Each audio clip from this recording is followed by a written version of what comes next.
तर नमस्कार विद्यार्थी मित्रांनो, तुम्ही पाहताय ऑफिशियल सिद्धार्थ लर्निंग.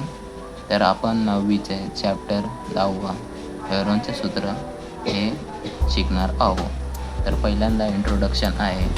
त्रिकोणाची अर्धपरिमिती शोधण्याचे सूत्र काय आहे? S बरोबर A + B + C भागिले 2. तसेच त्रिकोणाचे क्षेत्रफळ बरोबर आहे वर्गमुळात S कंसात S - A, S - B आणि S - C व लंबचौरसाचे क्षेत्रफळ आहे लांबी गुणिले रुंदी म्हणजेच की L गुणिले B. नंतर आहे काटकोन त्रिकोणाचे क्षेत्रफळ. काटकोन त्रिकोणाचे क्षेत्रफळ बरोबर 1/2 गुणिले पाया गुणिले वेध म्हणजेच की 1/2 गुणिले AB गुणिले BC.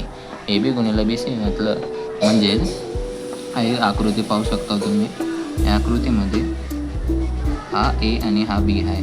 हा A आणि B मध्ये हा काटकोन बनत आहे. तर या काटकोन हा 90 अंशाचा असतो. तर हा झाला तुमचा पाया आणि हे झालं तुमचा वेध.